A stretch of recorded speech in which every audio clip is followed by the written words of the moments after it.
I want to do it because it's fun. It's fun to do bad things. So did you know that you could perhaps kill somebody? It's the greatest podcast in the world.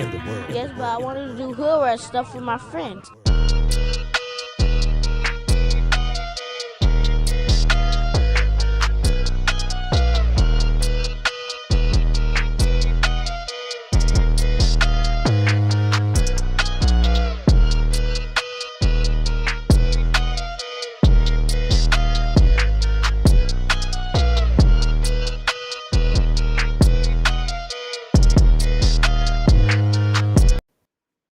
Angie actually goes through those and makes those decisions as they come in.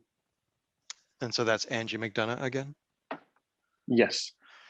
And so is she a sworn law enforcement? Sorry, in what capacity does she serve the Larimer County Sheriff's Office? What's her job? She is the concealed handgun permit. She's the unit supervisor there. She has one part-time person, but her full responsibility is accepting, processing those applications, and putting together the permits that qualify.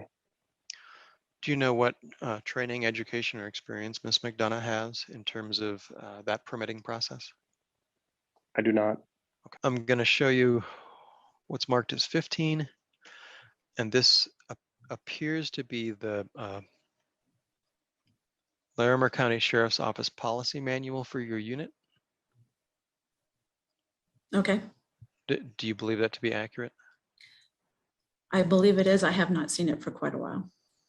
Do you know when the last time was that you saw it?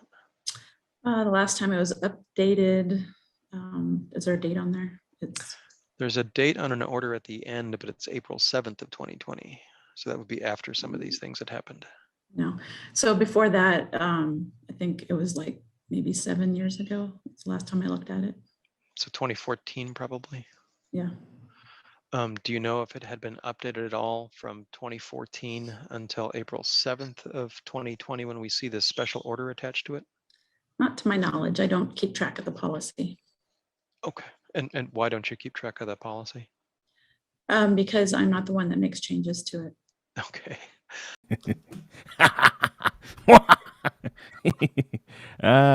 Shit. These Say I Won't podcast, season 5, episode 3.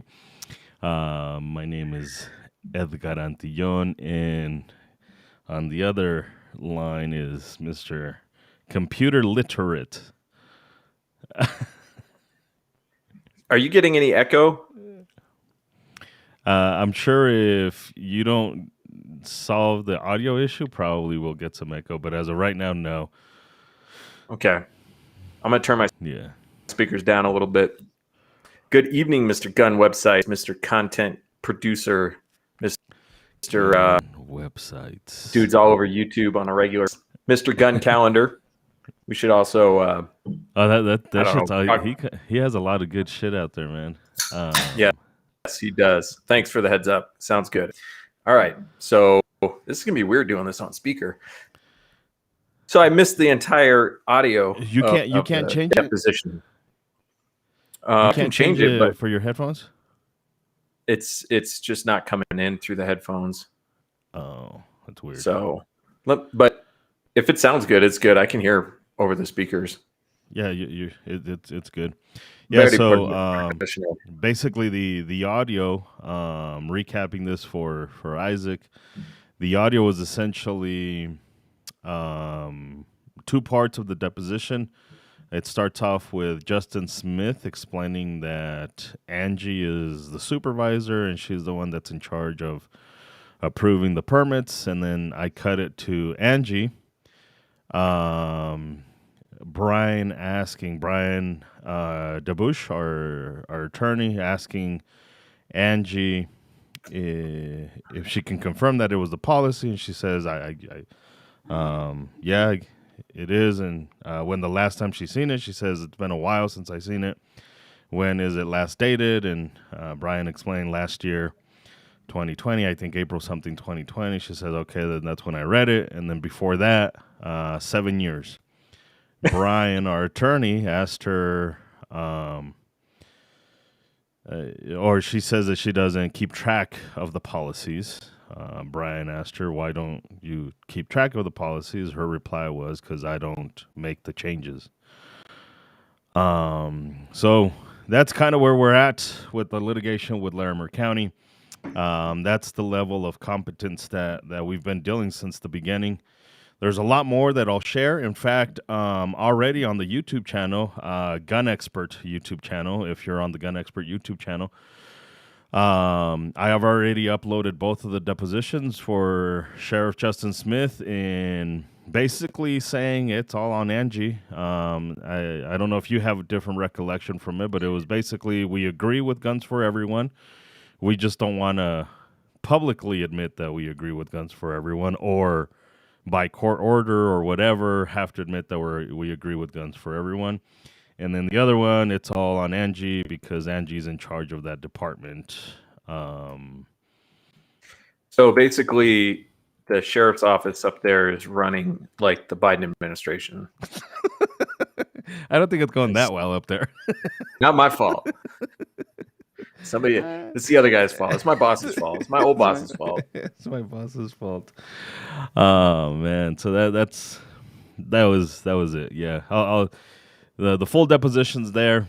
I don't want to cut video to the point where it makes it gets taken completely out of context. That's why it was relatively long for an Instagram video, but I wanted everybody to kind of see where we're at. I'll take a few other snippets like that for the lazy people that don't want to watch what was it, like 3 hours total that we were doing that? Yeah, it was about 3 hours. Yeah. I think so. Have you ever been deposed before? Have you ever been in a deposition? No. You? I was, when I was 10 or 11. Oh, shit. I got deposed by our insurance company after getting hit by the car. Basically, the attorney's job in that case was to make me admit that it was my fault that I got run over by a car. Which, to be fair, I think enough time has passed. I'm going to go ahead and agree with him. Because my approach to crossing the street was not a very safe one. Yeah. So legally speaking, though, they were on the hook because it was a hit and run, and they had an obligation to pay damages for whatever certain circumstances. Correct. And legally they were on the hook. And if I was an attorney, I would feel like pretty much a giant douchebag if my job was to make a 10-year-old feel like it was his fault that he got run over by a car. That's crazy, dude. That's just insane. Yeah. So me and my sister and my brother got deposed. Something worked. We got some money out of it. We got paid. I don't know if we got as much as we could have, but whatever. Yeah, whatever. It was a long time ago. Actually, 30 years ago. 30 years. Jesus. Dude, I'm gonna be 40 in a couple months. Jeez, you're old as shit, man. I know. But somehow you seem older than me. Yeah, wiser. Just because I'm wiser, that's it. Older, wiser, more experienced. I will tell you, you're wrong about one thing, though. What's that? Hookers on the street. Yeah, sure. I saw another news story in San Diego. About hookers walking down the street. So wait, is the mainstream media a liar, or do they tell the truth all the time? Which one is it? Well, I mean, there's okay, you got me there, but there's video of what certainly appear to be prostitutes walking down Main Street in San Diego. Have you ever been to a biker rally or Burning Man? Or I have been to a biker rally or a rave. You could take you could take a picture near a rave and be like, I seen a bunch of hookers, and then everybody would be like, yeah, they were dressed like hookers. Yeah, probably, but not middle of the day on a Monday in the middle of the street when you're doing the walk of shame. Fuck yeah.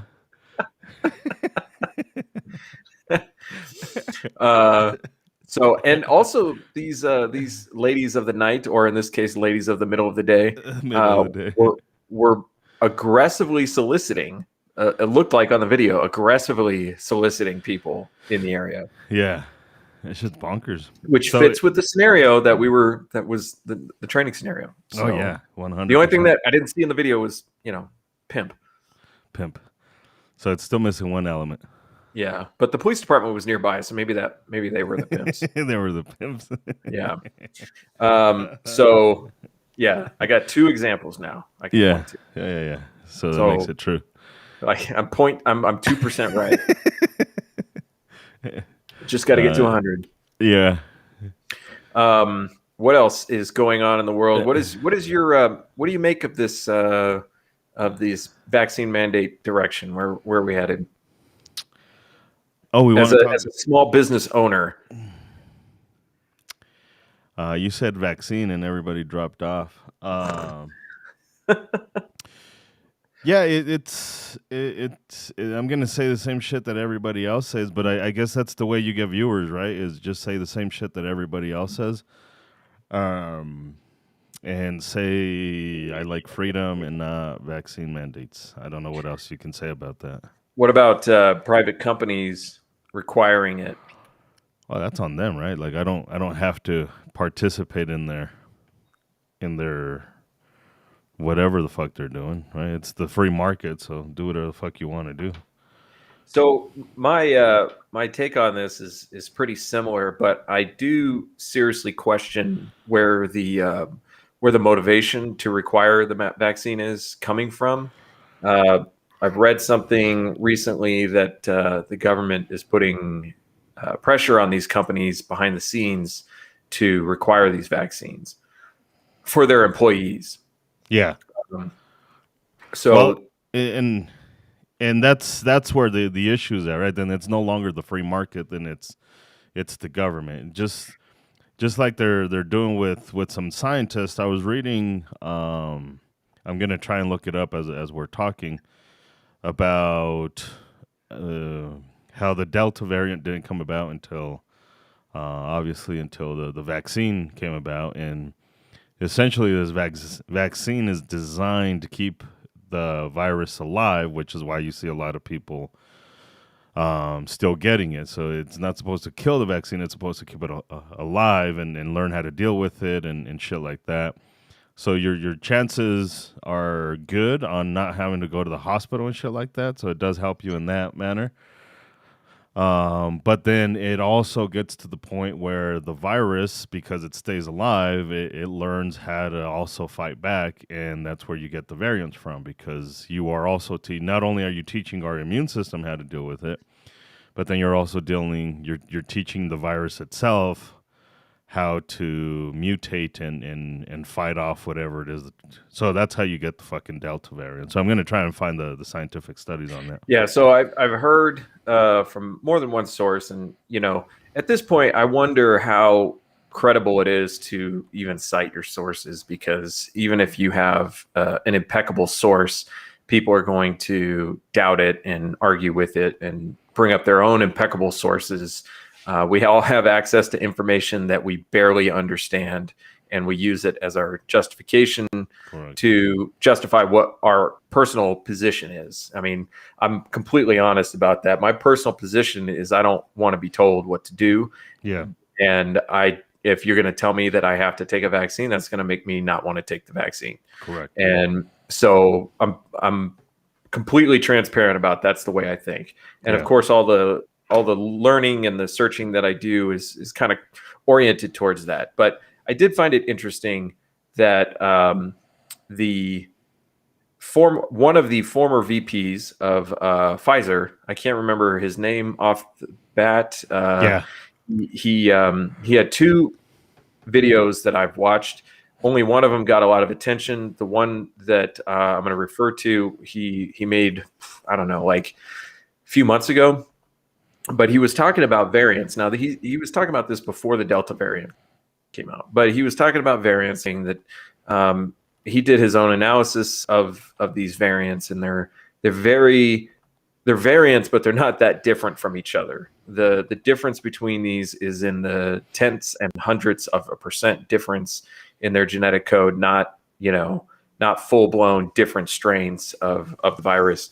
Yeah. And so when the Delta variant came out, I'm naturally skeptical about how dangerous it is. And then I'm naturally skeptical about how dangerous it is based on how hard it's being pushed by the media as the Correct. reason why we have to submit to bureaucrats and policymakers that are not elected, have no fear of any repercussions, and who are probably making some kind of money off of this. So the vaccine, and one of the other things I heard too, and I can't remember the source on this one, but it was a valid source as far as I'm concerned. Another scientist and virologist saying the last thing you want to do during a pandemic is release a vaccine because of the same problem that you're talking about.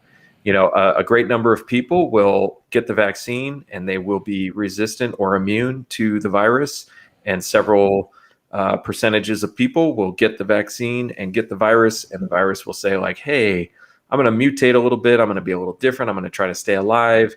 And now you're just continually chasing down these variants and never actually reaching full herd immunity. Correct.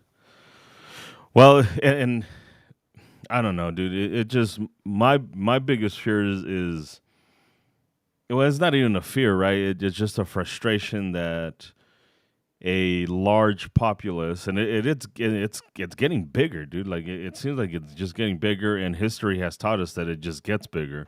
Mm-hmm. The amount of people who don't understand that never in the history of good people versus bad people have the good people been the one that is forcing shit on other human beings. Right. Always in the history of good guy versus bad, good versus evil, especially on a government level, it is the bad guy every single time that is forcing anything on anyone. And the lack of understanding in that, it baffles me.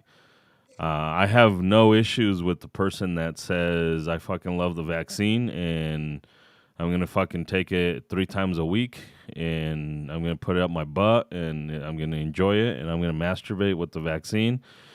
I definitely have an issue with people saying I'm going to take the vaccine and you're a fucking racist, sexist, cunt. Or as George Takei just said today on Twitter, the former Star Trek star, you're a menace if you don't have your vaccine. The menace.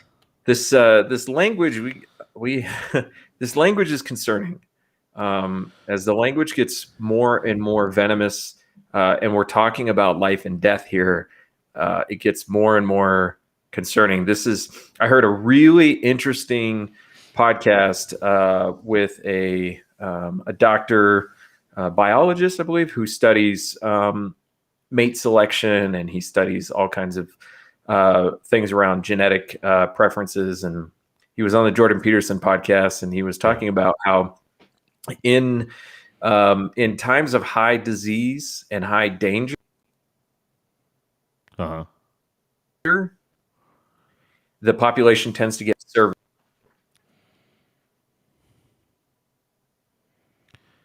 People who are talking to us right now, if you remove like, oh, he's a liberal, I'm not listening to him, or that person's a conservative, I'm not listening. If you remove those labels and you just pay attention to the behavior, the script has like flipped in a weird way. Yeah. And now people are acting like conservatives when they are demanding that you toe the government line, that you not act outside the norm, that you I don't know, like it's hard to exactly verbalize, but the fear that is driving everything is characteristic of the fascistic fear in 1930s Germany, in early Soviet years. It's like, it's fear. This is how you get people to agree to things like vaccine passports, even though it doesn't make any sense. Like if I have antibodies, I'm as immune to the virus as anybody who's vaccinated, if not more. But I can't, because it's go in the essentially the bar. same shit. Right. But I can't go in the bar because I don't have the vaccine. Yeah. But really, if we wanted to keep people safe going into the bar, we would have rapid antigen testing at the bar. You'd have to get a rapid antigen test that day or at the bar or whatever. It doesn't matter your vaccination status. It doesn't matter your antibody status. Do you have the antigens? Are you carrying the virus? And then, but no, it's just the vaccine. That's it, which scientifically doesn't make any sense. So that means people are agreeing to it out of fear. And I don't know what their motivation for doing it in the first place is. I don't know if it's control, maybe it's fear as well. Yeah. And the problem is now you're pulling people out of, so you get Neil, right? Astrophysicist talking about a vaccine. Like, you're an astrophysicist. What the fuck do you know about germs? Like well, it's because it's the way I talk that makes everybody trust me.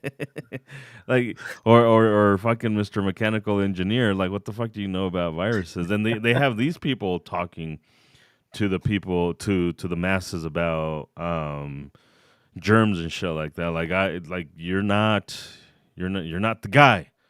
It reminds me of a tweet I saw today or yesterday about what's going on in Kabul in Afghanistan. Yeah. It said, I guess we need a bunch of celebrities to make a song about this so that the Taliban will leave Kabul. You know, like these influencers that we see trying to tell us what to do, they don't really know anything. They're just allowing their faces to be prostituted out for an opinion or for a policy or for a directive. And that they couldn't actually articulate. That's the worst thing is I'd be 100% okay if you could articulate whatever it is you're trying to discuss. You and I can't sit back and talk exactly about how fucking the viruses 100% work, right? We understand the basics, so we, at least I believe anyways, that we're only talking about the basics.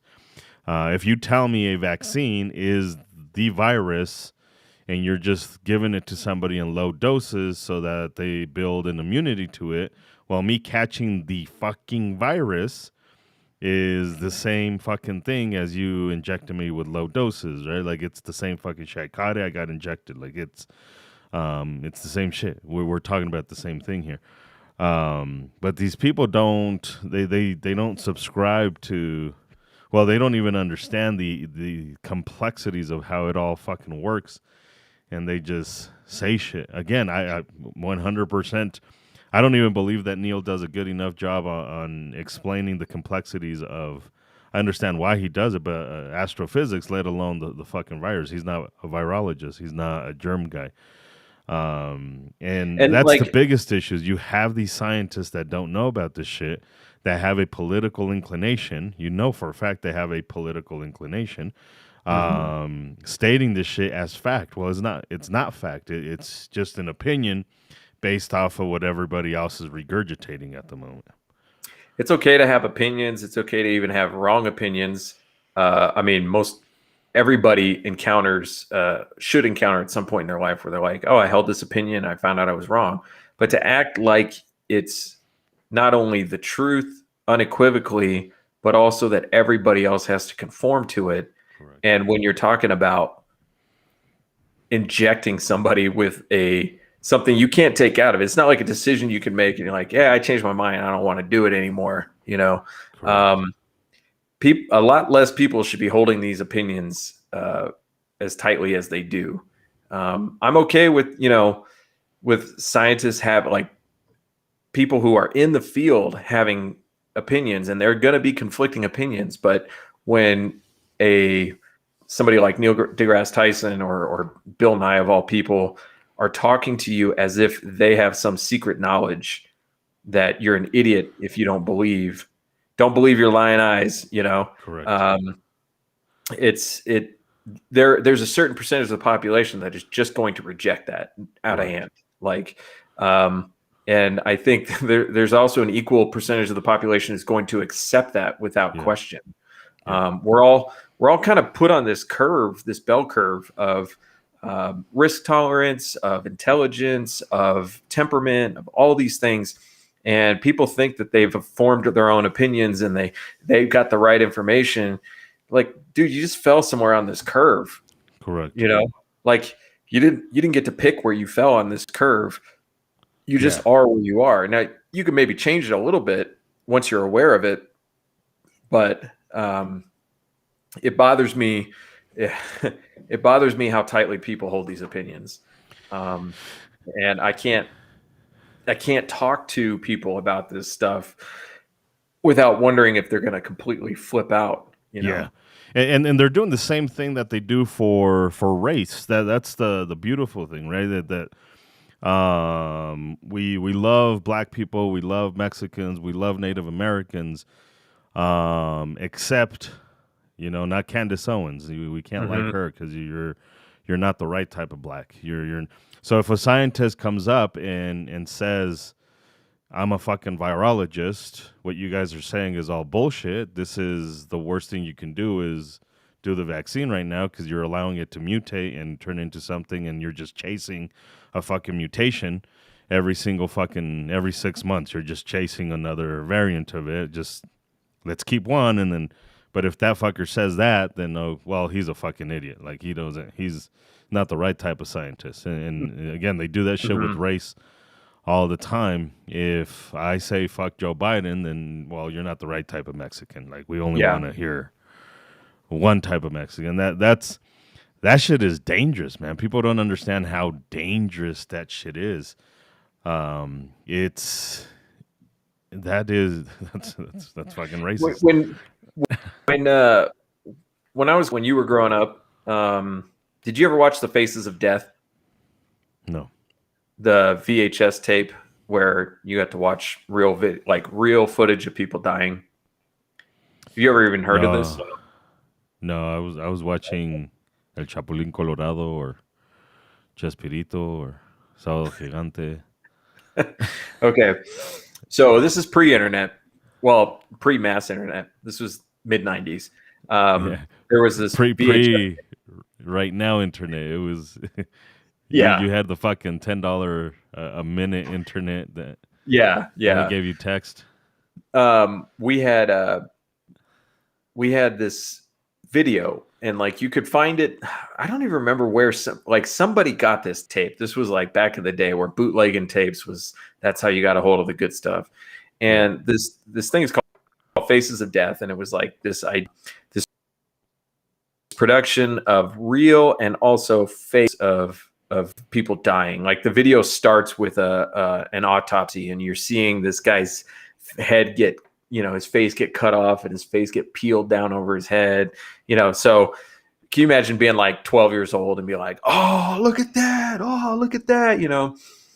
And I remember the first time I watched Schindler's List was around this time.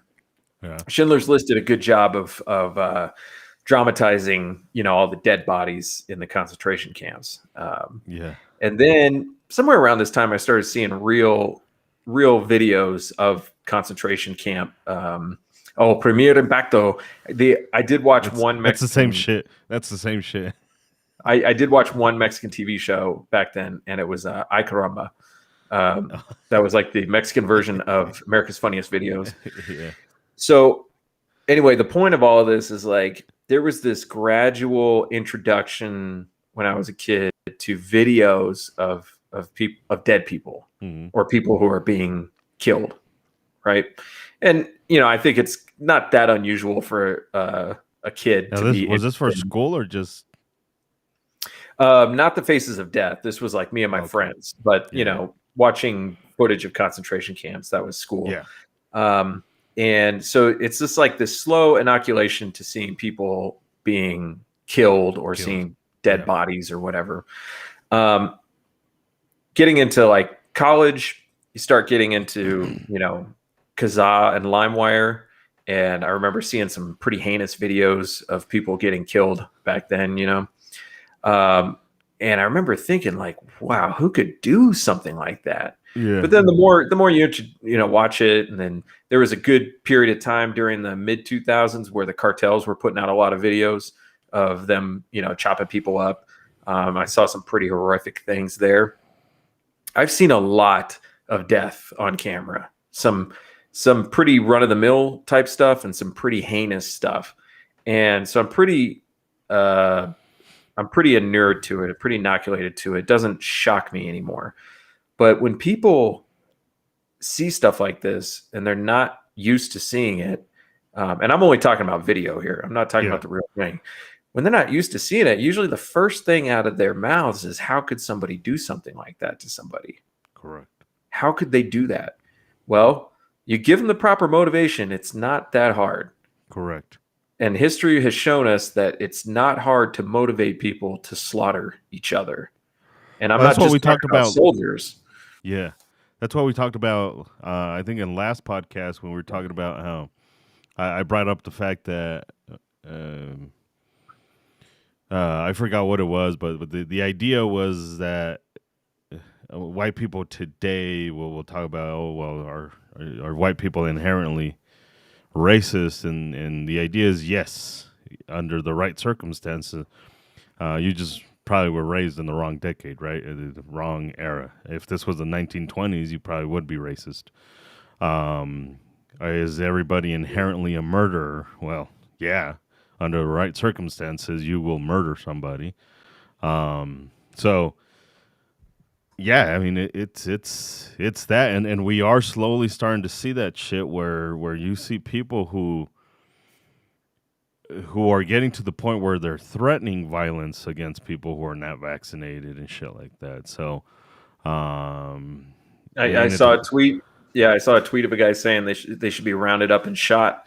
Yeah, and I was like, that can't be a real tweet. So I went to the guy's Twitter feed, and it was a real tweet, but it had been deleted. Yeah.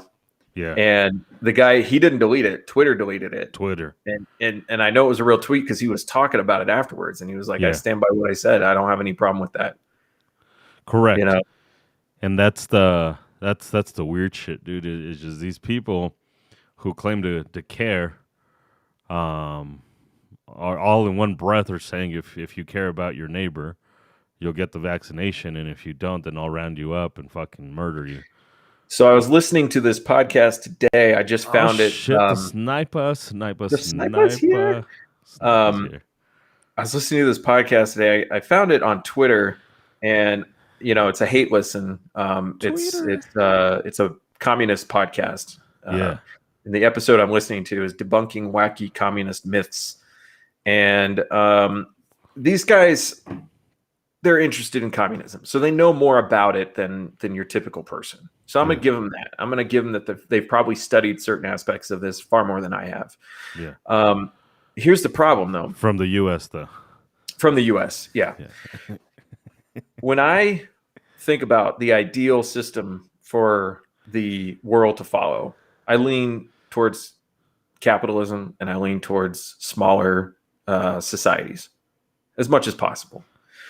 In order for capitalism to work, everybody just needs to seek their own interests with some temperance in mind. Right? So if I run a capitalist society and a communist wanders in and he's like, hey, I'm a communist, I'd be like, all right, cool. The communist corner's over there. And if you want to try to make your little system work with you and your friends, that's cool. And if you get enough people together and you want to split off your own society, I mean, I guess I can't stop you, For the communist system to work, there's a lot of murdering that has to happen. A lot. And I say that not because I'm trying to derive some system that I've read about. These guys on this podcast defending communism, saying that genocide under communism was a myth, and saying that the millions of people murdered is a myth. They're openly talking about murdering fascists. And the only way for communists... But that's not true. Don't you get it?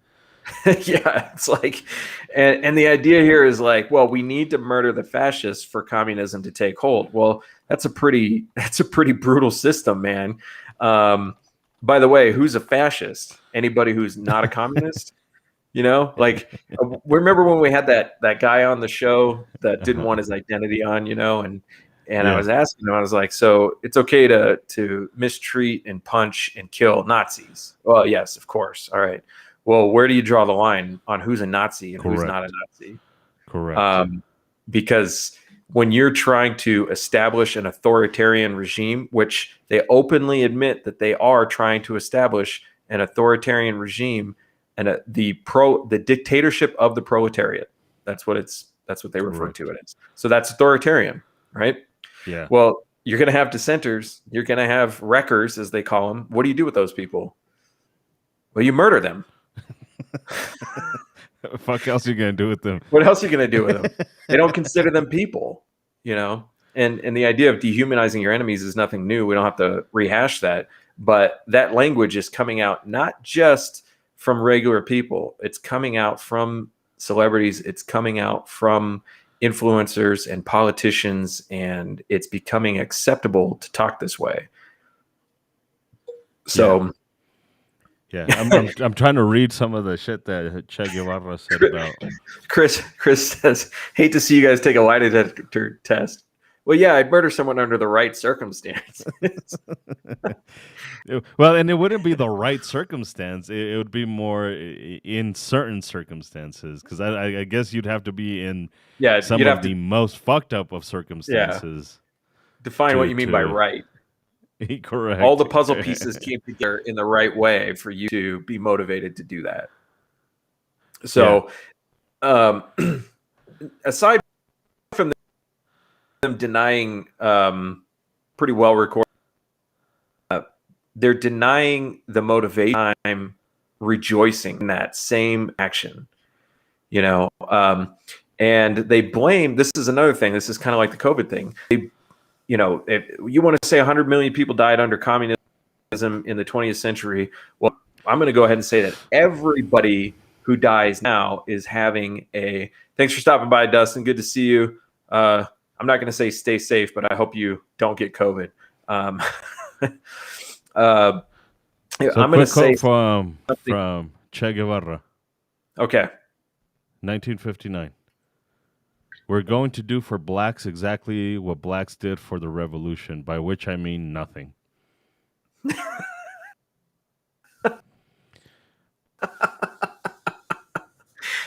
Yes. I mean, that's just to get started. This is from his. He was writing about comments write about his time fighting with the revolutionaries in the Congo. I don't understand all these words, but given the prevailing lack of discipline, it would have been impossible to use Congolese machine gunners to defend the base from air attack. They did not know how to handle their weapons and did not want. No, that's not. That's just I wouldn't take that too bad. Yeah. So go ahead. You guys are they're blaming capitalists for all the deaths currently existing. So if you have somebody who's walking around killing, a problem, right? You got to deal with that person. And if they don't stop killing people, eventually you're going to have to make a decision. Do we keep this person around? Yeah. If you're going to blame an entire system and everybody who participates in it and perpetuates it for murdering hundreds of millions and billions of people, well, there's only one solution to that. So, yeah, and it involves ditches and rifle fire. I don't know. Shit's getting weird. It's definitely getting to the point where you're either gonna get numb to it and just do what you do, and by that I just mean understand that the shit is shifting and start kind of resigning yourself to what the fuck it is your next move is going to be, whatever the fuck you want that to mean. And in the meantime is you just try and carve out a little corner for yourself and your family if you can, So It's just getting weird, dude. I It's think just that I think this is not a completely formulated thought, but I'm oh, Ryan joined us. What's up, Ryan? The idea that you're going to at this point change anybody's mind about anything seems like getting smaller and smaller. yeah, We're getting more solidified in our own personal convictions and opinions. Do that, the lines get drawn, and we're setting ourselves up for a conflict. Now there is a way, I think, forward. There's a way out, but it's unlikely to happen, which is simply a political change at the top that kind of brings a little bit more balance to where we're at. We're in the same, almost the same situation nationally as we are here in Colorado. We got basically a one-party rule here in Colorado. yeah, And it's not doing anything to promote good feelings of goodwill towards each other. And if we had some kind of balance in the midterm elections, I think that would postpone a little bit of this anger and hatred that's brewing, but it's only going to postpone it. I don't think it's going to make it go away. Yeah. So, yeah, because and it's not even. I don't know. It's hard to say this, but I don't think it's the extreme one thought, right? Like it's because we had Hickenlooper for some time, and good, bad, indifferent, whatever. The economy in Colorado wasn't suffering the way it is right now, so it seems like he was that weird balance of what Colorado really is. mm-hmm. And that's primarily economically conservative, whatever the fuck that means, and socially a little bit more on the liberal side. Mm-hmm. We can argue semantics and we can argue fucking one bill or another and shit like that, and obviously I'm not gonna like him for everything, but even then we had one party rule, but it wasn't. You don't see the extremism as you see it right now. Like it was under him. It was like, well, we just gotta we need to make money. I mean, we want to fucking make money, and we want to allow people to make money and shit like that. So he understood that concept. And it seems with this guy, even though he's a fucking billionaire, if I'm not mistaken, off of businesses and investment shit like that, it just seems like he's just that elite fucking left. If he's seen me, he'd be like, "Hey, you're not the right Mexican. Like you don't act Mexican enough." Yeah. He'd definitely be the fucking white liberal who tells me you don't know how to be Mexican. Yeah, and the thing is he comes off so like harmless, you know. Yeah, like he doesn't have that firebrand characteristic to himself that some of the other governors have, like Gavin Newsom, Ron DeSantis, Gretchen Whitmer. They have like this personality to them that just kind of like demonstrates who they are as a politician. He is like completely milquetoast. correct. You know, he doesn't have the look or the demeanor of somebody who's just like, I have nothing but disdain for you peasants. I'm just going to decide what the right thing to do is.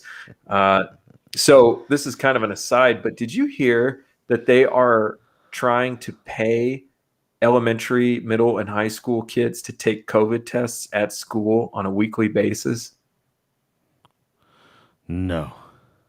All right. So if you were going to sell out your kid to do that, how much money would you need? I don't. Weekly. Like right now, I would like to believe that there's no money in the world that would allow me to violate my child's freedom and will. Listen, this may sound fucked up. I don't even like taking my youngest daughter who has cerebral palsy to basic doctor visits because she deplores going to the doctor. She fucking hates it. It is the worst experience for her because she's had some relatively traumatic experiences with doctors and shit like that. So like even that hurts my feelings, dude. And it's shit that is necessary, right? Like it's just a doctor checkup. Like let's just go get you checked out really quick. Even that shit breaks my heart, and it's free. Like there's not. So for somebody like paying me money, I'd like to believe that I'm not such a piece of shit that I would accept any amount of money. Okay. So definitely $5 wouldn't be enough. Oh fuck no. we're nowhere near changing my mind at this point. Because that's what they're offering. Between Fuck $5 outta and here. $25 a week to have your kid tested. Fuck out of here. Yeah. Fuck out. I'm like, if you're gonna buy me off, you know.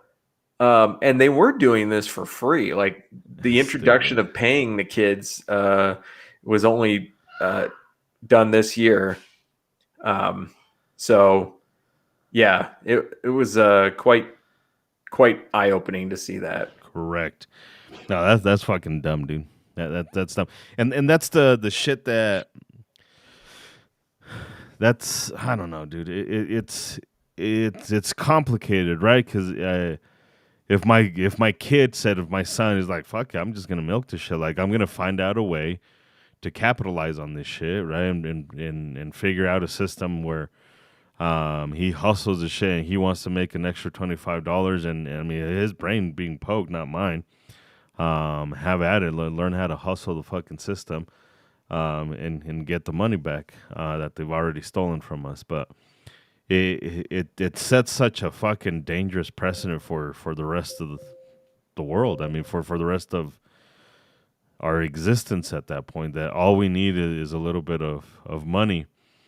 And that's how the systemic shit happens, dude. It just I see how hard they're pushing this shit on the black communities and the Mexican communities, and then they wonder why it's not as high and shit like that. It's just like, well, I'm sure black people remember the fucking what they did to the Tuskegee Airmen and shit like that. Like if I was black and that reminds me, there was a video out this past week. Yeah. Some organization trying to use black people to tell black people not to be afraid of being mistreated by their government, you know.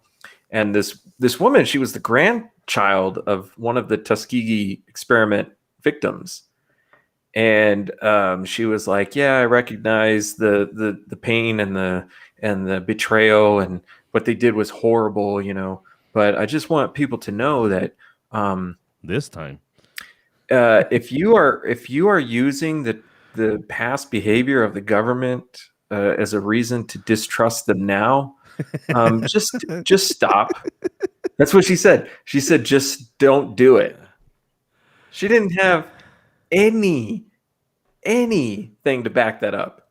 She just don't do it. This is the grandchild of somebody who was mistreated by the government. And I mean, what a legacy, huh? When you talk about your kids aren't even going to remember you, you know, like your grandkids are going to betray you. And it's so crazy because one of the quotes that I heard a lot growing up, especially in school, was the cliche: those that don't learn from history are doomed to repeat it.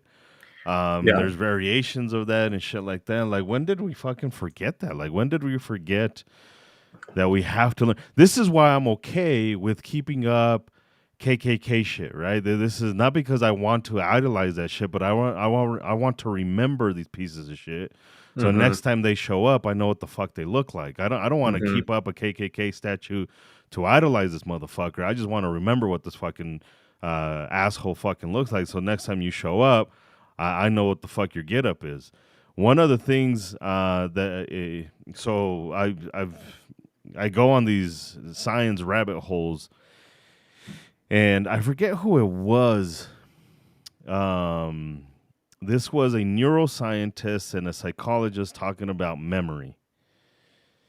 And what they were saying was memory isn't really there designed in the human to remember good times. It's to remember experiences. It's to remember fuck ups so you can avoid the fuck ups. So you avoid the mistakes.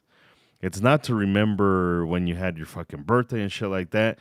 And that's why we can't remember. We don't have eidetic memories, right? Like most human beings, if you tell them, hey, what the fuck was the bitch you fucked 3 weeks ago wearing while you were fucking, you're like, I don't know. Like, I don't remember that shit because your brain is not really designed to remember those fine details. Your brain is, your memory is really only there to remember the shit you should avoid. Because again, everything about our body is really instincts and shit like that is really designed to just keep us alive. That's what the fuck it's there for. Everything your body does neurologically, it's there to make sure you stay alive. That's what the fuck it's there to do. So this idea of forget what these assholes did to you, trust them again. That's fucking retarded. Don't fucking remember. What the fuck's is that producer's name? Weinstein? No, the other guy. He's a TV producer. He went to jail. But yeah, even Weinstein, right? Like him and his fucking lady chick raped a bunch of kids. Like, hey, they're opening up a child care facility. But just forget everything they did to kids before. They pedoed them out to the fucking Clintons and the Trumps and the Bushes and shit like that. But in this facility, they're not going to do that. Don't worry about that shit. So one of the problems with the vaccine experiment is there are no children yet born who were in vitro when their mother got the vaccine. So we don't have any test data on that. And yet the doctors are telling everybody, that it's okay to vaccinate pregnant women. And we had this happen before with thalidomide. Thalidomide was like a miracle drug that was, I can't remember what it was used to treat for, but I think it was possibly depression. And they were giving it to everybody, and they're like, well, should we give it to pregnant women? Yeah, sure, why not? Fuck yeah. And a great number of babies were born with birth defects because of thalidomide. Now, thalidomide turned out to be actually a very useful drug, even though it caused horrific birth defects. It's a drug that shouldn't be taken by pregnant women. Correct. But it's actually on its way back as a therapeutic drug with strict safety protocols. Correct. But now I'm saying this not knowing anything about the drug itself, but they're bringing it back because it was useful for what it was intended for. And so it very well may be true that the vaccine itself is useful and beneficial, but we have no data for pregnant women, and yet pregnant women are being told en masse, get the vaccine. There's no wait and see. There's no let's figure out, let's do a trial balloon here. This is not a good idea. Correct. And furthermore, we're not really tracking. In an experiment, the whole idea is to be able to track who's getting it, and what the risks are, what the actual side effects are, and so on. With this, it's there's no tracking. It's like, well, we're gonna make sure that for 20 minutes you don't die of anaphylactic shock, and then have a nice day. See ya. When I got my allergy shots, I had to stick around longer than that. And this was not even an active biological agent. This was just particles of allergens that get injected into the fatty part of your arm, and they're like, yeah, we got to make sure you're not going to die. Every single time I had that injection, I had to wait 30 minutes. There's and this is another one that you have to go and verify. I went to the ladies, but I don't remember where I found it, but I did verify that it was a real tweet. And here's the problem with that. People are beginning to be okay with the severe symptoms. lady, no shit, tweets. Heart was inflamed. My heart fucking increased in size. Unless I understand inflammation incorrectly, usually it means it kind of grows a little bit, correct? Yeah. So her heart was inflamed, side effect of taking the jab. And she was in the hospital being treated. And she says, and still, I think this is better than dying from COVID, which is true, right? Like I'd rather just go to the hospital, but not understanding that statistically ending up in the hospital because for side effects anyways, not for COVID, weird shit, but for the side effects is maybe a little bit higher than you dying from COVID. So that like it's you're not going to die from COVID statistically speaking because she was young, healthy. She didn't meet the criteria, right? Of the fucking people that die from the COVID. But her thing was just like, yeah, I'd much rather get all the side effects, have a fucked up heart forever and shit like that. Well, that's how you know it's working. yeah. If you give it to other people. No, if you get side effects, that's how you know the vaccine. And then, that's one of the side effects is you still get it. Yeah. And then you give it to other people. Yeah. So that's the retarded shit, dude. That's scary, man. And who do we blame for all of this shit? I think we can blame the media. I think we can blame all kinds of people, but I'm starting to slowly believe that it's a lack of good education, a lack of an education system that truly fosters critical thinking and all that shit. Like it is sad that schools have become politicized. Like I've never sent my kids to school. The one time we tried to do a hybrid thing, we immediately said, fuck no. This is not it. Because I don't want a school to teach my kids any Republican principles. I don't want the school to teach my kids any Democrat principles. I don't outside of teaching history, like I don't want you to tell my kids about abortion and fucking transvestites and shit like that. Like that's my job. Like that shit's for me. Or their students, right? Their peers. Like they talk to their peers about different points of views and shit. I don't think it's a teacher's job to politicize the kids. I think it's just for them to teach. If you're going to teach math, teach math. I don't want to hear about abortion from a fucking math teacher. I don't want to hear about your political views and your agendas from a fucking scientist. You're a fucking scientist. Shut the fuck up and teach me about science. And that's the issue is the school. I think that's where it's at, dude. We just don't have schools anymore. We have places where kids go and get fucking fucked. I would say indoctrinated, but I don't think they're even doing that. Yeah. Shit. I was watching Master and Commander. Have you ever seen that movie? No. It takes place in 1804, I think. Yeah. British sailing movie. You got these young boys on the boat who are training how to be sailor, and aside from the fact that they're small and inexperienced, they're perfectly capable of doing the jobs that are required on the boat. But there's another element to that, which was, you had to do tough jobs. Even aristocracy had to do difficult jobs because the world was a difficult place. Our world has gotten very easy, and we have this. We talk about this in the classes. People are lazy, and if you give them something easy, take it, and they're not going to push themselves to do something hard. And I think that that's hard coded into people. I don't think that that's something that people fall into. I think it is hard coded into you have to be taught how to operate in the system that you live in. And if that system requires very little of you, then that's what you're naturally going to do, very little.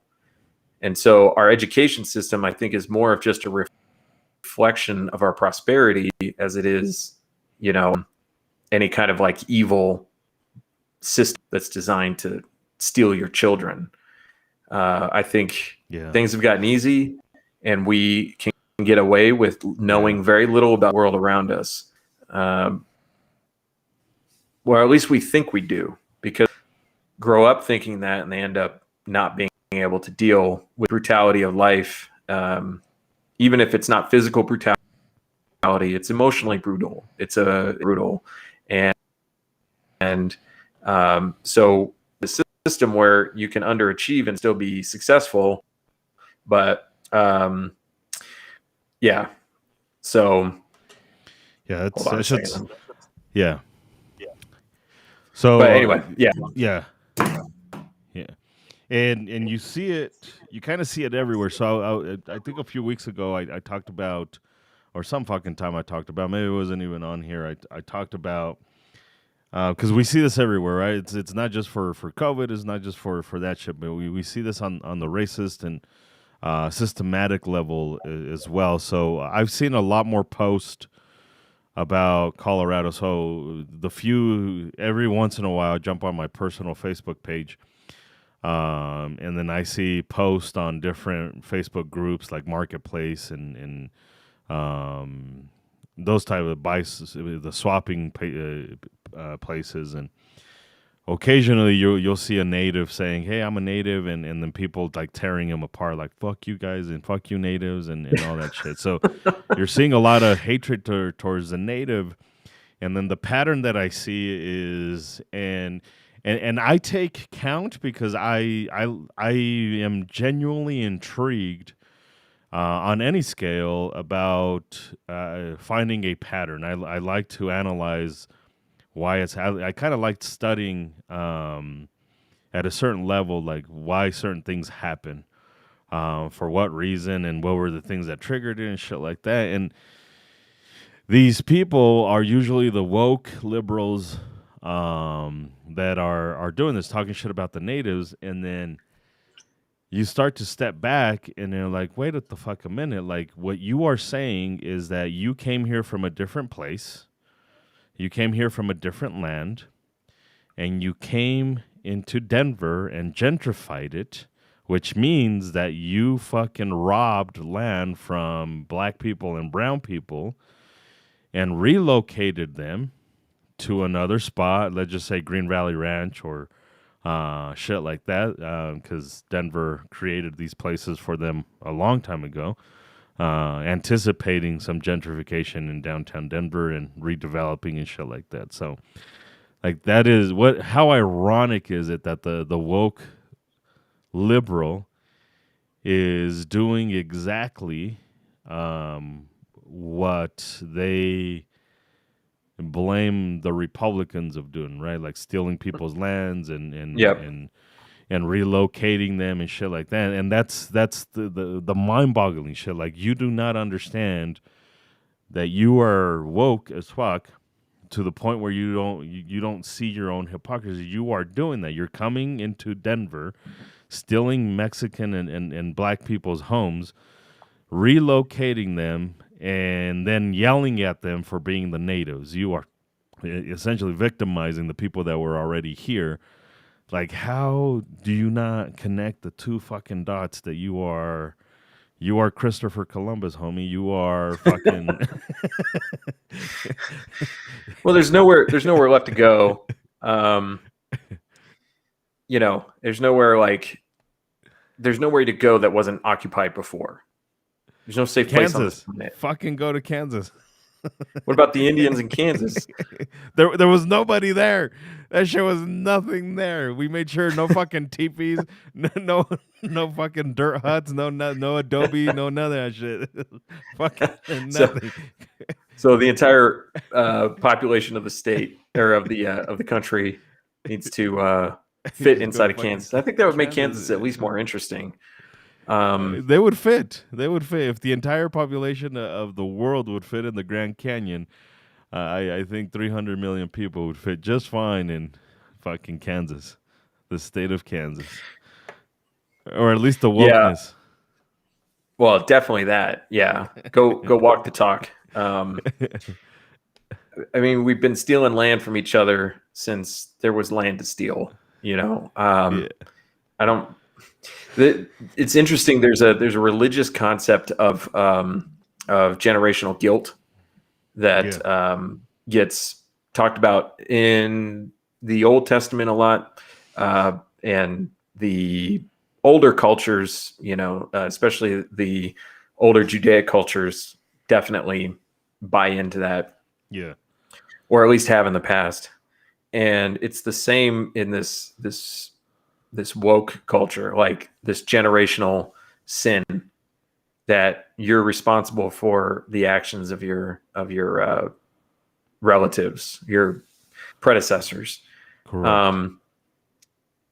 What I kind of think is interesting about that is like the fundamental principles that the Judaic system was founded on, in principle, I agree with. And so how does that fit in? You know, like, is it possible that there is some kind of generational guilt to consider? And if so, how does that work? And is there a way to apply it in a legal system? Which I don't think there is. But so like reparations and shit like that? Reparations is, this is the way I understand reparations. It's not a debt owed by a person to another person. Uh-huh. It's a debt owed by a government Okay. to a group of people who were exploited by that government. Now that government was made up of people, but you can't hold those people accountable. They're all dead. But the government is derived from the people. Correct. And is maintained by the people. And so the debt is owed by the society. So, and one of the guys I heard talk about reparations, he's trying to change the wording to atonement. You know, so it's like this this debt reflects a sin that was committed, and until that sin is atoned for, it will always be a stain on the people. You know, and we've paid reparations to other people. We paid reparations to the Japanese after we stole all their stuff and threw them in internment camps. And dude, the Nazis. If I was black, and culturally speaking, pretty close to it, right? Mexicans and black people, but to see the amount of people who have been receiving some sort of reparations or protection or whatever it was, right? And then to constantly see your race overlooked and bypassed. That shit is bonkers, dude. Well, so because Asian hate was 1 year, and in 1 year, the fucking federal government passed a "Don't Hate Asians" bill, and they passed that shit quick, dude. It was like fucking quick, and I don't even know what the fucking bill says, right? Like, I don't even know if it's really to protect Asians, but it was fucking whatever that bill was. We could look it up here in a little bit. I think in Illinois, if I'm not mistaken, several bills were passed to protect undocumented immigrants, illegal immigrants, whatever the fuck you want to call it, which is fine. I don't give a fuck about that shit. But then there is a large sect of black communities that are not getting any protection at all from the government, right? And they're here legally now, right? Like maybe their ancestors weren't brought here legally, or morally, anyways, or ethically. It probably was legal; it just wasn't ethical. So like, if it's like, just going downtown, fucking picking up a fucking stray kid and then bringing it home and then fucking kicking your kids out and shit like that. Like, I get it, like, take care of the kid and shit like that, but like at the risk of everybody else, like it's weird, dude. Like, it's fucking bonkers that the government just keeps doing that shit, and I don't know. We Well, just need to arm more black people, and we need to get fucking Maj on here now. The Stop Asian Hate thing was What bill? obviously. Was that, What's that? what bill was that? It was obviously a political ploy. Like it was just transparently stupid. You know, to pass a bill. There must have been some other surreptitious reason why that they were doing that, because it literally came out of nowhere. It's like the Coney 2020 or Coney 2012 thing. Do you remember that? Like all of a sudden the whole world cared about this guy Coney and him stealing Ugandan children. And holy fuck, it was called the COVID-19 Hate Crimes Act. That's what the fuck it was called. It was called. What does that even mean? It's the COVID-19. How do you have a hate crime act named after a virus? So he didn't even call it Don't Hate Asians. He called it the COVID-19 Hate Crimes Act. I wonder if it's a violation of the COVID-19 Hate Crimes Act to talk about the virus coming from the Wuhan lab. I don't know, dude. That's bonkers. So then that would mean that they didn't give a fuck about Asian people. They just don't want people to know where it really came from. Right? Because that's really all you're preventing. Yeah. Huh. Anyway. Well, just deflecting the responsibility. Yeah, so that's crazy. The idea of a true reckoning of our history by admitting and atoning for a sin against a group of people. Yeah. That's never going to happen. Yeah. That's not going to happen in this country. It's not going to happen for black people, and it's not going to happen for brown people. And if we ever do truly offend the Asians, it's not going to happen for them either. Correct. So it's definitely never going to happen for Mexicans. We don't even get acknowledged. You're dreamers, bro. Don't you know you're dreamers? Yeah, but that's not even an acknowledgement. That's just an ability to fucking get these kids into debt, right? Because that's really all it is. Because it's no coincidence that you're happy with Mexicans working for almost nothing and still being taxed. So you give them an I-10 number. The I-10 number is essentially for people that are undocumented to come here and get a number and still be taxed and still pay taxes and shit like that. Except you don't really get the fucking tax benefits that every other American gets. So you get fucked there. The dreamer shit is just the ability to fucking go into debt to go to school. Like that's really all it fucking was. That's all it says. You don't get any other privileges. You don't get citizenship. You don't really get residency. You don't get like you just get dreamer, and you just like, oh, congratulations, you can get into debt now. You can get a fucking $100,000 loan for a product that has depreciated historically for the past 30 years and shit like that. Like it doesn't mean anything anymore. So my brother and sister-in-law have a family friend who immigrated here from Guatemala illegally as a young teenager. Yeah. And basically fleeing a bad situation, but I don't know what that situation was. Correct. And the girl, she's now, I think she's 20 or 21. She's just finishing high school. She had done her schooling in Guatemala, but none of her credits were transferred, so she had to redo high school in America.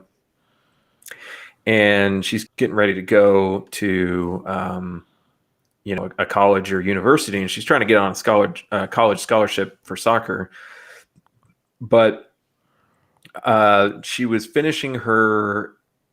Was she finishing her exams? I want to say she was finishing her exams for her junior or senior year as a high schooler, and she was having trouble because English is not her first language, and some of these earth science classes, she was just not instructed well. Correct. Not instructed well. And then I'm helping her with her homework, and I can't understand what this thing is asking.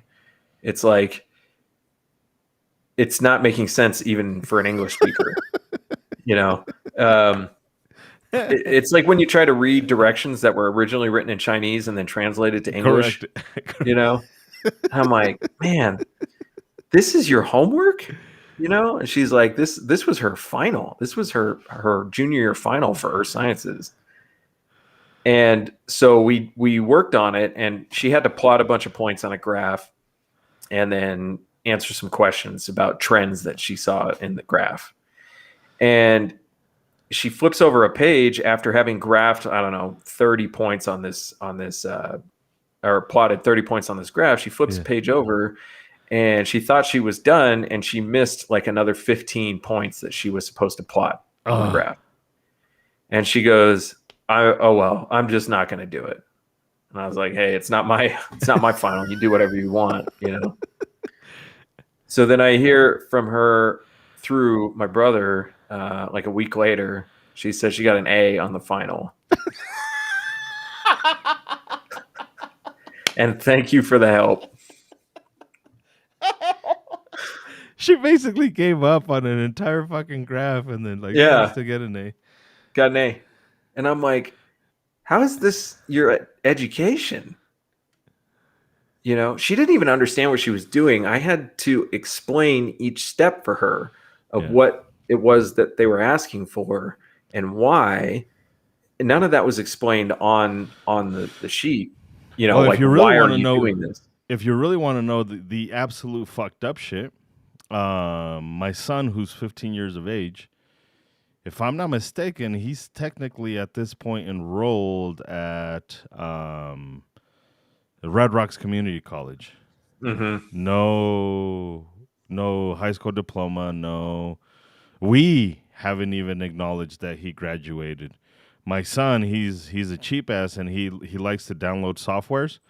Well, if you have a school email address, they will give it to you virtually for free.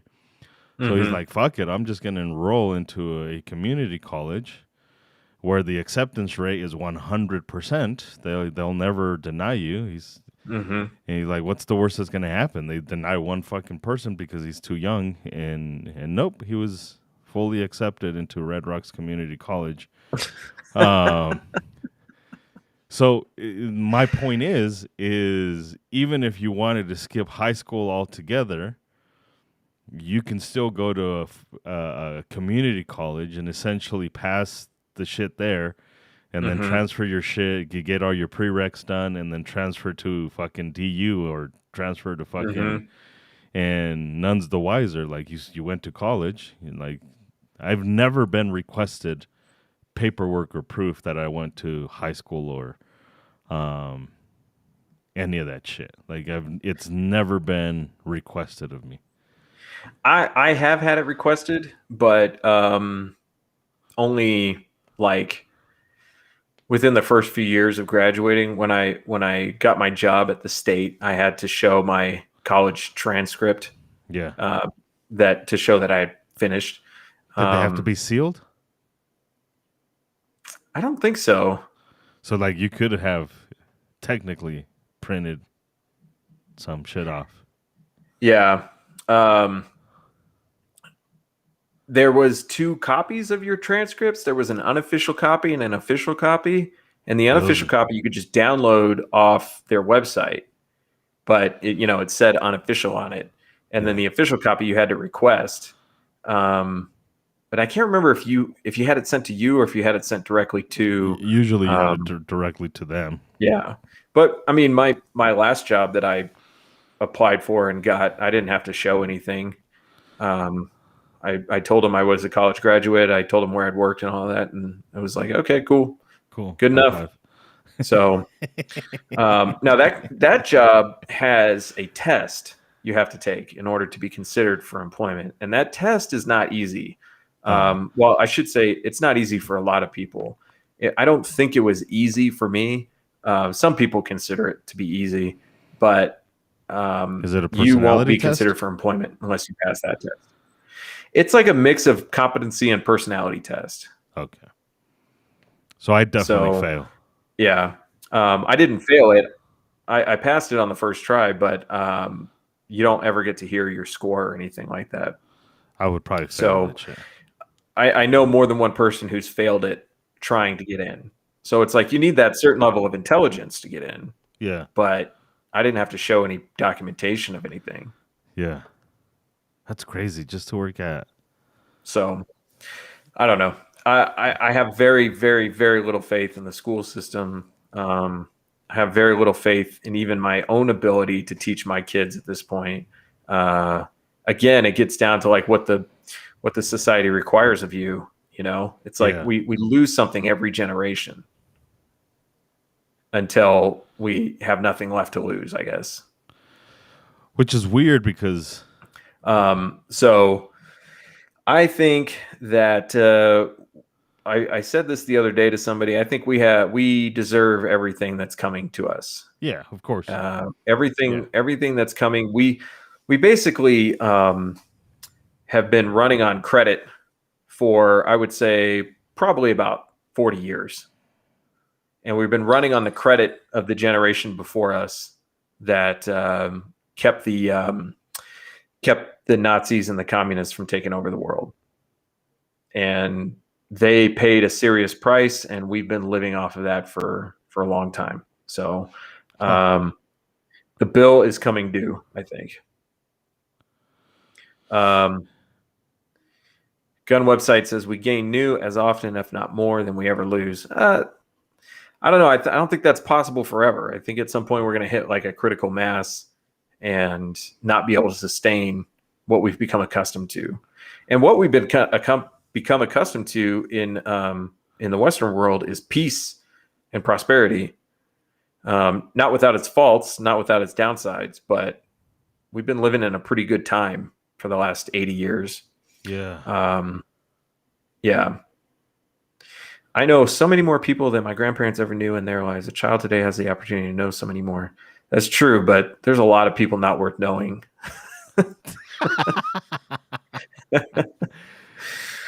Well, and it gets to the point where knowing these people or knowing anything is not even valuable. Like you almost know it, and it didn't really expand your mind. If anything, it rotted your outlook on shit. I don't know. It's I'm still stuck on this. We're still trying to figure this shit out. We don't know how to. We haven't learned. We're evolving so fast that we don't have enough time to figure out how this shit works. Right? It's just like our technology. It's you buy a computer, and by the time you learn how to fully use your computer, the new one's out, and it's just like fuck, man. Now I gotta learn how to use that one. Google is horrible at this shit, right? Like every fucking 6 months, well, it's no longer Google Chats. It's now fucking Google Hangouts. Well, I think we're going back to Google Chats now. And like, what the fuck? Like, and it's constantly just changing and updating. And we're to this point where we're evolving so fucking fast, we don't even know what the fuck to do with the current involvement. We're just now learning, whether we like it or not, we're just now learning how not to be full-on racist with one another. And then all of a sudden, kaplam, like now you got to learn how to fucking use 39 billion other pronouns. Like, well, what the fuck a minute? Like I just want to be able to talk to my Asian homie without us getting offended when he calls me a beaner. And I call him Ricey or whatever. Like it's just we're working on that, right? Like, because you forget the civil rights shit was not that fucking long ago. Like that shit wasn't. That shit was not that fucking long ago. We know people that are old enough to have fucking marched and shit like that. Like we know these people. We went to school with people whose parents were in those fucking marches and shit like that. So like that shit wasn't that long ago, and it's centuries of healing that were expected to be done in a matter of 10 years or 20 years, and then all of a sudden, okay, now let's talk about how you can't say a person cut their dick off to be a fucking chick, and let's talk about how it's okay for a dude. So like we haven't like we evolved to the point where it's just like, hey, we're gonna live together culturally. We're gonna learn about each other's culture, and I think the U.S. has done a decent job of doing that. Like I'm always, it's always mind-boggling to me to see internally how quote unquote we hate each other, according to the media and all that shit. And then you watch the Olympics, and we're really the only country that has fucking Mexicans, Asians. We have black people, like everybody, like every fucking culture, Haitians. We are the country that has all those motherfuckers. So we've done an okay job, better than most countries, according to the Olympics and the World Cup. When you watch the World Cup and you watch the men's soccer team play, and fucking Mexican and the black dude and the Asian dude and the Japanese dude, and if you look at the Mexicans, it's all fucking Mexicans. Like if you look at the Chinese, it's all fucking Chinese. If you look at the Russians, it's all fucking Russians. And we're just learning how to live with each other's cultures and learn from each other and how to do it respectfully and shit like that. We've done okay. But then all of a sudden we get wham, like fucking, you can't say this and you can't say that. Like, fuck, what the fuck? Like, I just learned I can't say beaner as a Mexican. Like, as a Mexican, I can't. If you take the communist position on that, the reason why we have all these different races on our Olympic team is because we're colonialists, right? So it's okay for Norway to have all white people on their team because they're not colonialists. Yeah, but that don't even make sense. So it's okay for a mono ethnic group to exist as long as it's not a colonial power, you know. So, but that doesn't even make sense. Like, in order to be a colonizer, you would colonize in their area, not. Yeah, but we stole all their people. We stole the blacks. We stole the Mexicans. We stole the black Asian. people. We did still like that one. Yeah, we did. Yeah, that one historically we did. Some Mexicans, a few Chinese people, but overall, I mean, I remember when I was a kid. Nobody forced the Italians over here. Yeah, or the Irish. Well, I guess the Germans did. Yeah. I think in general, people want to ignore how brutal human beings are to each other, and it plays out in these racial and economic politics. But that brutality is derived from humanity. We just act out what it is that's inside of us. And trying to control the way people talk to each other and thinking that that's going to end colonialism, and trying to inflict your politics on somebody else and thinking that's going to end racism. Yeah. That's just not how it's going to work. People get along best when they're doing okay, when there's stability, when they have good stability in their situation, when they have opportunity and they feel like they're playing on a fair field. And obviously the U.S. has not been fair, but no society ever has. And our Olympic team, as a small example, is a reflection of the opportunity for anybody in our society to be successful. It doesn't matter what color you are, as long as you're right. rich. Yeah. Chris says, do you think it's even possible to come back from all of this, or do you think we've snowballed into perpetual crisis?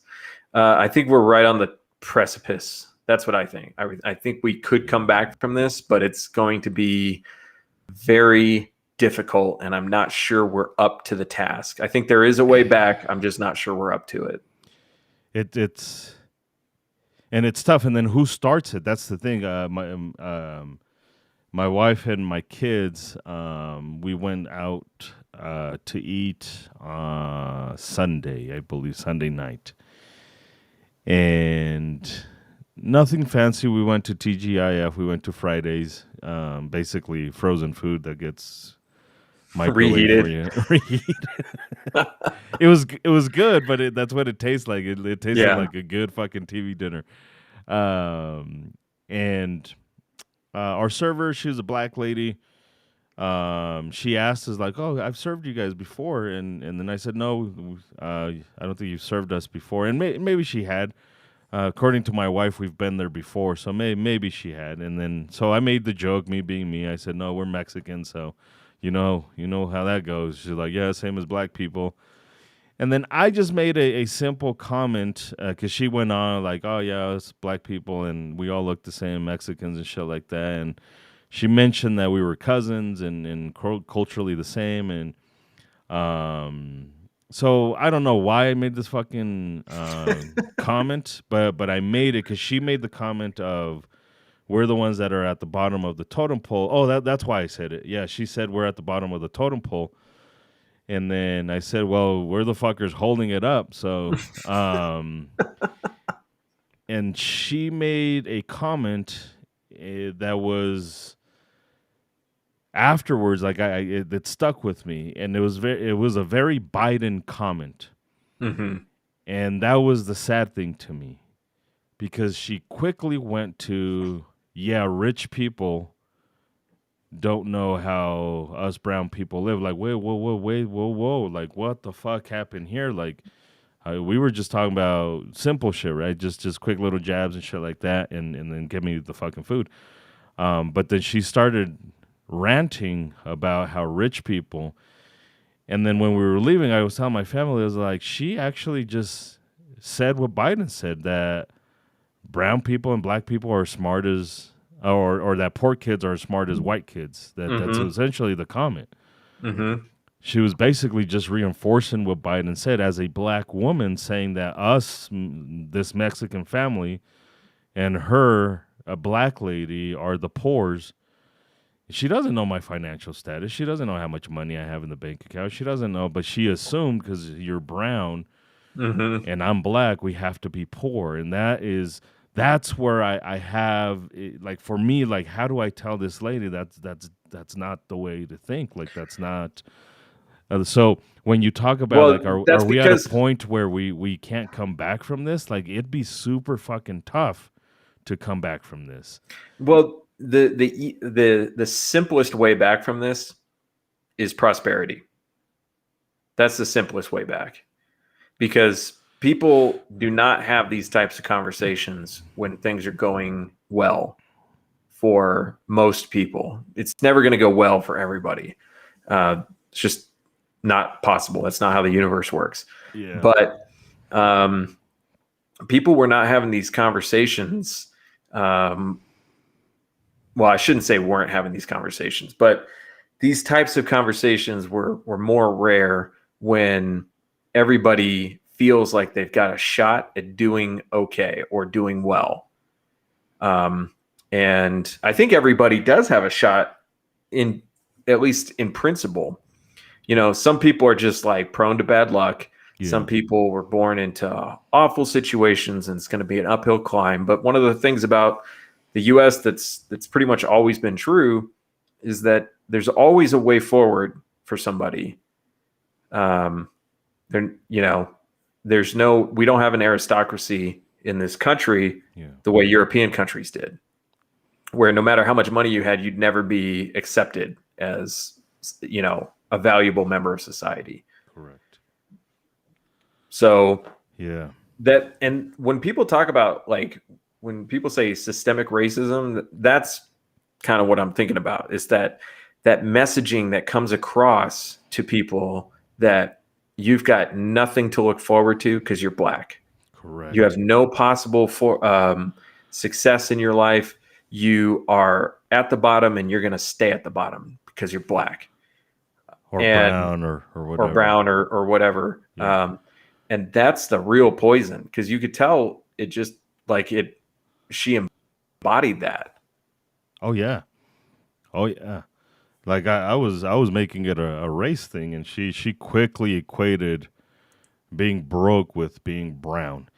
And listen, like I get it. Like I fall into that shit. You talk about having bad luck. We're doing the Turo thing, right? We started renting cars out on Turo to make more money and kind of ease my way outside away from guns, or at least not have to rely on that as much. and twice in 1 week, somebody wrecked one of our cars. Oh no! So and it wasn't like just twice in a week. It was like one day, hey, sorry, and then the very next day, oh, okay, by the way, your car's fucked up. Do you know what happened? One of them we don't know, parked car, and then somebody hit it, and then the other one, according to them, a truck in front of them, kind of realized they were taking the wrong, and then made a sharp fucking swerved essentially in front of them, and then a tire iron, they said, but a tool fell out of their truck as they were doing that, and then it bounced up and it hit the bumper. That one was fucking trash. That one's at the auto shop. But the other one was, it was bad, but it wasn't horrendous. Both still drivable and shit like that. But again, talk about me living my entire life growing up poor with parents who also fell into that notion that because we're Mexican, we could only do so much in this country, which is not true. So I had to fight that that generational curse, right? And then being homeless and getting married at 15 and no opportunity, going to jail and shit like that. Some of it was on my own. A lot of it was, in my opinion, is just bad luck and it basically an uphill battle. And then you try and create a business and you finally succeed at a business and then you fall out of love with it. And then you fucking hate the people that exist in that industry. And then the people that are in that industry have no will or they have no desire to really help you and all that shit. And then you start another business and then almost right off the bat, one of my cars is still in Utah because it broke. Oh, it's still in Utah? But I don't even... a month. More than that. But I don't even give a fuck about that one anymore. But then 2 cars, right? Like fucking auto shop. But I've had to learn to be like, you know what? Like it is what it is. Like just bad week. Like like it's a bad week. It's called business. Like I don't know what else to say. I could sit here on my pity wagon and be like, it's because I'm Mexican, but like it's just fucking. I had a bad week. Like I don't know what the fuck to say. Like there's insurance and it is what it is. I like the optimism that Gun Websites has. He's been going on. Yeah, there will be new industry that brings prosperity and scarcity will become less an issue. Interpersonal communication is in infancy still. Wait till we have translators. We talk individually among countries more commonly than now. Transformational. Dude, this guy, we need to keep some people like this around to keep us from driving off the cliff, I think. Oh, I'm off the cliff. Like there's like I appreciate because he's one of the very few people that keep it super positive. Even on the Instagrams when people try and make it negative. I don't know who would make stuff negative and be so pessimistic. But believe it or not, those people exist. And he's always pretty positive. I'm already resigned to the idea that we're, as an entire race, we're fucked anyway. So, well, I think in the long run, I kind of agree with this optimism. I think periods of transformation are almost always painful and ugly. We went through a major transformation from basically the early 20th century to the mid 20th century. Where we created some peace and prosperity for much of the planet and created the situation or created the environment where peace and nutrition and getting away from war and all that stuff. We had a great run, but we are going through a huge transformation with the internet, with information. And like you said, we're in the infancy of it still, but it is going to be painful as we mature into this, I think. And, and whenever human beings get uncertain and angry, usually a lot of people start dying. So hopefully he's right in being more optimistic in the near term, but I don't know. I mean, that's the thing. You can't see in the future. You can only look at the past and try to extrapolate, but nothing in the past ever fits perfectly with what's going on now. And especially at the rate of change that we have for certain aspects of our society, there's just no way of knowing. So, yeah. Well, fuck. We just need to find the aliens and hover away from all this shit. Do you think hovering, or do you think it's hyperspeed travel? I don't think there's aliens. Interdimensional travel. If there was, it'd have to be interdimensional. So just as a little barometer, have you noticed more people in your classes wearing masks lately? Yesterday. Yesterday? Yesterday I had a small class, but that is the most I've seen show up. It was only 3, but it was unusual because I even brought it up. I was like, did I miss the memo? Are we back on commie mode or what the fuck? And then they asked, like, no, what's up? Like, well, you three fucking weirdos have masks on. That's the most I've seen in classes. So, like, I'm just trying to figure out why the fuck you weirdos are wearing masks. I never did get an answer from them other than just, that means that they think that they should be wearing them, but they didn't want to challenge you on it. Correct. Well, and I was just asking a question.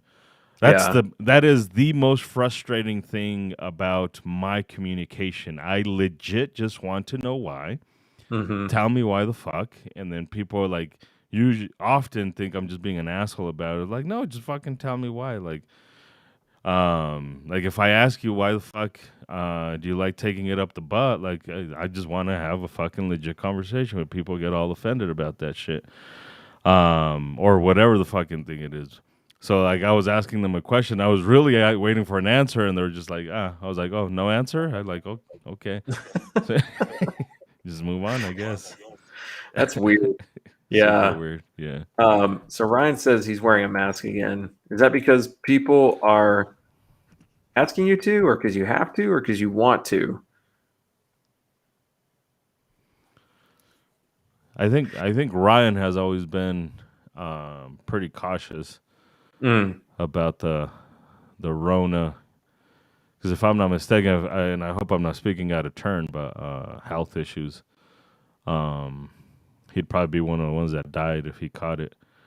Okay. Oh, preference. Okay, see, I was all fucking wrong. I don't know who I was thinking about then. That's got like fucking health issues. One of our friends from church came to your Saturday morning class last Saturday. Oh, I thought I was gonna say something. Just that. Just that.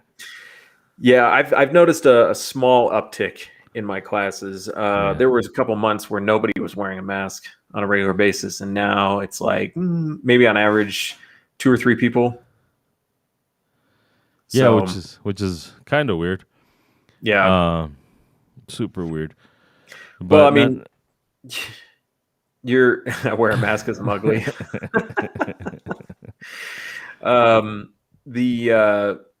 You're not ugly, Tom. You're a handsome man.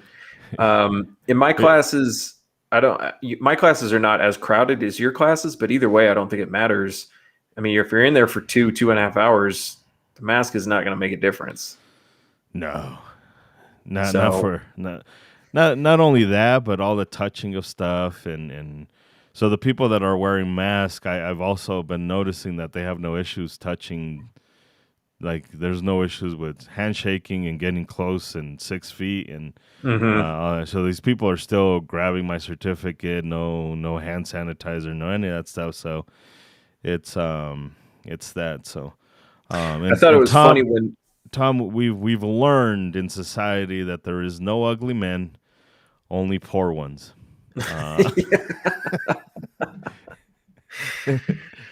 There's no such thing as sexual harassment unless you're poor. Unless you're poor. Ryan says went to Home Depot a few times this weekend. Sign said mask required, but they didn't enforce it. All employees had masks on, but not too many. Yeah, I've run into that too around in the Springs. A couple of places saying masks are now required, but nobody's wearing them. The thing that I thought was the funniest was when they were talking about, they said this last year, and now they said it again this year. Farts can spread COVID. They're like, farts can spread COVID. Well, nobody's walking around naked. We're all wearing typically masks. 2 layers of masks. We're wearing the required Fauci minimum. We're double masking over our butts. So how are you going to sit there and try to make me afraid that farts are causing COVID, but tell me that masks work?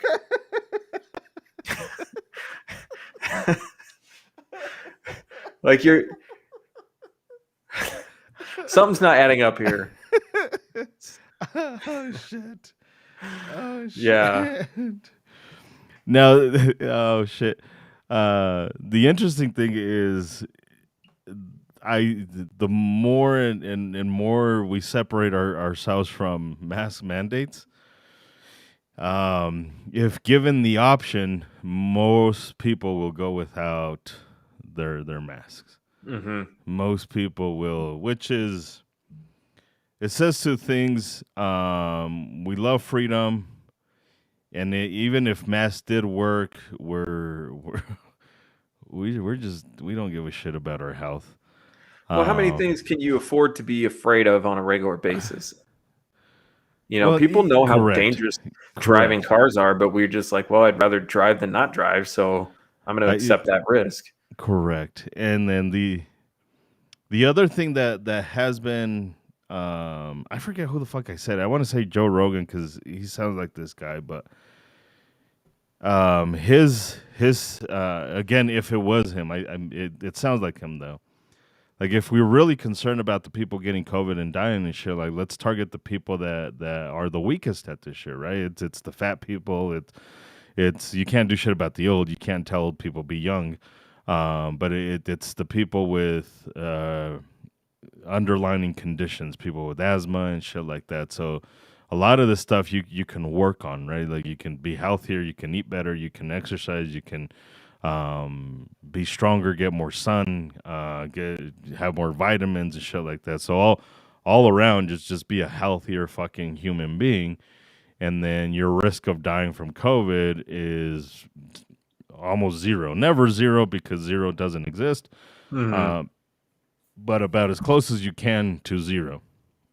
And oh, by the way, true for the regular flu, true for diabetes, true for fucking pneumonia, true for asthma, true for basically every other fucking disease that's out there. Just be a healthy fucking human being, and your risk of dying from that shit is significantly better. Just be fucking healthy. Yep. Just be fucking healthy. Yeah. Yep, absolutely. But that's not what we hear. What we hear is the only way to move forward is for everybody to get vaccinated. The only way. So, but if you get vaccinated, you can still get it. And if you wear a mask, you can still get it and still give it to the people that don't have a mask. And if you don't have a mask, you can still do it. But the 6 feet will help you with that shit. Yeah. Yeah, dude, I'm pretty sure I can smell people's farts when I'm 6 feet away from them. So. Oh, especially if it's me. If I can smell your fart, then I'm not socially distanced from you. Yeah, Richard says, wear your mask and go to McDonald's. Yeah, good point. Good point. Yeah, there's all these incentives to get your vaccine that have nothing to do with keeping you healthy, keeping you alive. Yeah. So, all right. So wrap up a little bit early this evening. The links, the links, gunsforeveryone.com. And we have the Makers Match coming up. Yeah, Saturday. It's an educational event. So if you want to learn how to build your own guns, or if you want to teach people how to build their own guns, Saturday, Triple J Armory from 10 a.m. until 4 p.m. On Sunday, it's the competition.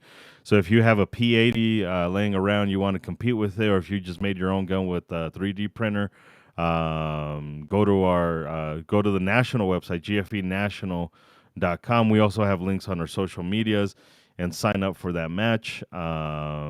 It's super duper fun. So sign up for that shit, participate. We got to normalize that shit. So it's harder for them to take it away from us. So I appreciate your guys' time. Fuck off, wash your ass, tell people about the podcast. I appreciate everybody that was commenting in your comments and all that shit, motherfuckers. Yes, thank you, everybody, and look forward to next week or next 2 weeks, whichever one we get around to first. But Monday nights is our night. All right, thank you, everybody. Peace. Peace out.